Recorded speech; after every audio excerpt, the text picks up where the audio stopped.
Hyderabad bullion market లో ఇవాళ వెండి ధర భారీగా తగ్గాయి. కేజీ వెండి ధర 5,000 తగ్గి 2,10,000కు చేరింది. అటు బంగారం ధరలు కూడా స్వల్పంగా తగ్గాయి. 24 క్యారెట్ల 10 గ్రాముల గోల్డ్ రేట్ ₹500 పెరిగింది. ఇవాళ 1,33,910 రూపాయలకు చేరింది. వీటికి ట్యాక్స్లు అదనంగా ఉంటాయి. అమెరికా భారత్ మధ్య జరుగుతున్న ట్రేడ్ డీల్ తుది దశకు చేరుకుందన్న వార్తల నేపథ్యంలో ధరలు తగ్గినట్టు తెలుస్తుంది.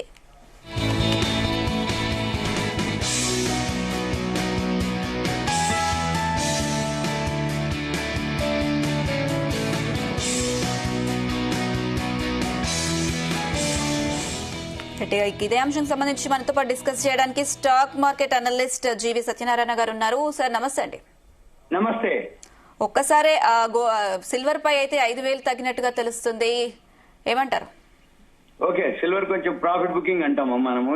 మన షేర్ మార్కెట్ పరిభాషలో ప్రాఫిట్ బుకింగ్ జరిగింది. ఆల్ టైమ్ హైకి వెళ్ళిన తర్వాత కొంచెం రాత్రి బాగా పీక్ వెళ్ళడం జరిగింది. మన మార్కెట్ క్లోజ్ అయినాక $65.085 all time high, life time high, new high వెళ్ళి ఇప్పుడు 4% తగ్గింది. ఇప్పుడు $62లోనే ట్రేడ్ అవుతుంది.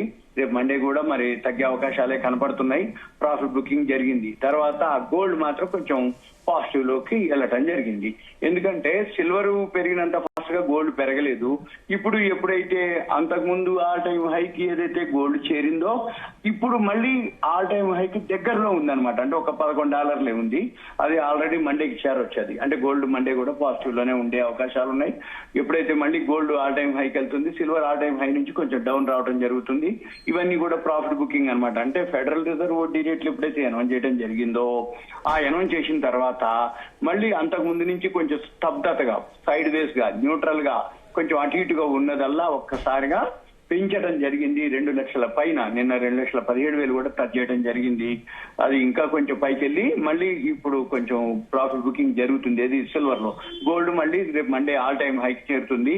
అంతకు ముందు ఎవరైతే అక్టోబర్ లో గనక ఉన్న వాళ్ళు ఈ మధ్య కాలంలో బాగా తగ్గేటప్పటికి కొంచెం ఫీల్ అయింది. ఎందుకంటే $4,398 పోయింది. అంటే $4,400. $4,400 నుంచి 4,000 వరకు దిగటం జరిగింది. అది ఏది అక్టోబర్ 20 తర్వాత అక్కడ కొంచెం నిలబట్టడం జరిగింది. మళ్ళీ ఇప్పుడు $400 అంటే 4,3 అంటే 12,000, 13,000 దాకా తగ్గి గోల్డ్ మళ్ళీ ఆ రేట్కి వచ్చింది. కాబట్టి ఎవరైతే అక్కడ కొనుక్కున్న వాళ్ళందరికీ ఇప్పుడు బ్రేక్ ఈవెన్ అయినట్టు గోల్డ్ విషయంలో. సిల్వర్ మాత్రం అక్కడ కొనుక్కున్న వాళ్ళందరికీ మంచి పైసలు వచ్చినట్టు. అయితే మళ్ళీ కొంచెం కరెక్షన్ ఉంటుంది మండే కూడా. దీన్ని ప్రాఫిట్ బుకింగ్ అంటారు. వరల్డ్ మార్కెట్ ని బేస్ చేసుకునే మనకి జరుగుతూ ఉంటుంది. అందుకోసం ఇది గోల్డ్ సిల్వర్ విషయంలో. ఇక మన షేర్ మార్కెట్ విషయంలోకి వచ్చేటప్పటికి షేర్ మార్కెట్ లో ఇప్పుడు ఇండియా, అమెరికా మొన్న ఇప్పుడు శనివారం, శుక్రవారం, గురువారం రాత్రి మన ట్రంప్, మన మోడీ గారు డిస్కస్ చేయడం జరిగింది. దాని మీద కొంచెం చర్చలు జరిగినాయి. పాజిటివ్ గానే చర్చలు జరిగినట్టుగా ఉంది. అయితే ఆ ట్రేడ్ డీల్ ఎక్కడో ఒక దగ్గర అయ్యే అవకాశాలు ఉన్నాయి.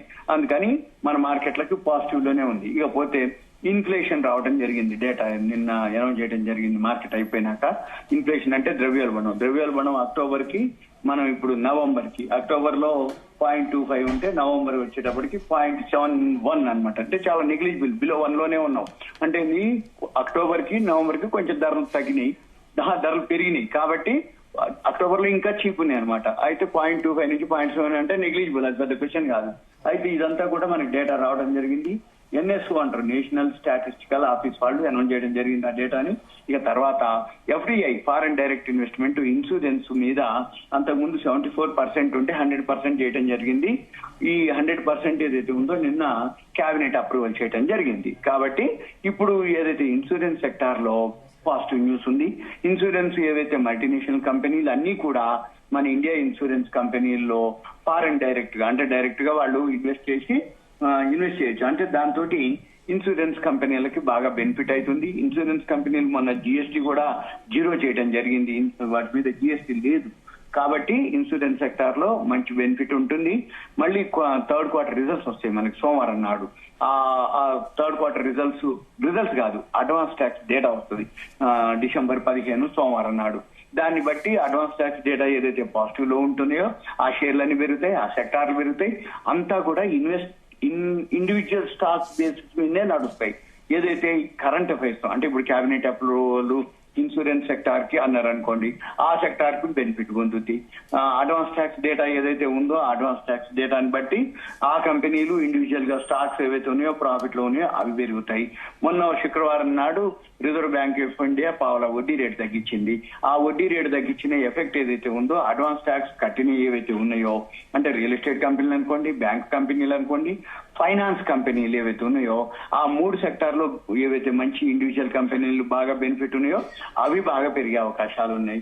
మళ్ళీ వీటితోటి ఎప్పుడైతే ఇప్పుడు విదేశీ మారక నిల్వలు అంటే ఫారెన్ రిజర్వ్లు ఏవైతే ఉన్నాయో అవి కూడా బాగా పెరగడం జరిగింది లాస్ట్ మంత్ కి ఇప్పటికి. దాంతో మనది పాజిటివ్ అన్నట్టు.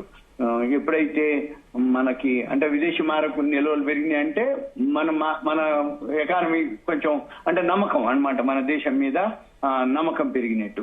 అయితే పోయిన నెలకి ఇప్పటికి అంటే వారం లెక్క ఉంటుంది ఇది. ఈ అంతకు ముందుకి ఇప్పటికి అంటే డిసెంబర్ 5కి $556.88 బిలియన్ ఉన్నాయి. అంతకు ముందు వారంతో పోలిస్తే $1.033 బిలియన్ పెరిగి $687.26 బిలియన్. అంటే దానికంటే అంటే పోయిన వారం కంటే ఇవి అంటే కొంచెం పెరిగినాయి అనమాట ఏది విదేశీ ఫారెన్ రిజర్వ్లు. మళ్ళీ వీటితో పాటు ఇంకొకటి ఏంటంటే చైనా వాళ్ళకి మన వాళ్ళు నిన్న అనౌన్స్ చేయడం జరిగింది.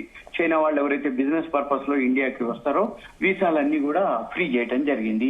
వీటన్నిటితోటి ఏమవుతుందంటే మన మార్కెట్లు మెయిన్ ఇంకా మన మార్కెట్లు పెరగకపోవటానికి రీజన్ ఏంటిదంటే ఒకటి ఎఫ్ఐఐలకు ఇంకా మన మార్కెట్లు అంటే ఎఫ్ఐఐలు ఇంకా కంటిన్యూగా అమ్మటమే జరుగుతూ వచ్చింది. దాంతో మన మార్కెట్లు కొంచెం ఇంకా డౌన్ లోనే ఉన్నాయి. ఎప్పుడైతే ఎఫ్ఐఐలు గనక మళ్ళీ బయింగ్ లో గనక వస్తే అప్పుడు ఆటోమేటిక్ గా మన మార్కెట్లు నిన్న కూడా వాళ్ళు 1114.22 కోట్లు అమ్మటం జరిగింది.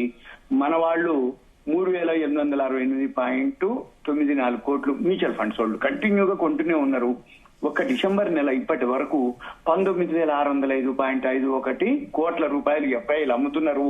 మన డిఐలు మ్యూచువల్ ఫండ్స్ 39,970.20 కోట్లు ఇప్పటి వరకు బై చేయడం జరిగింది.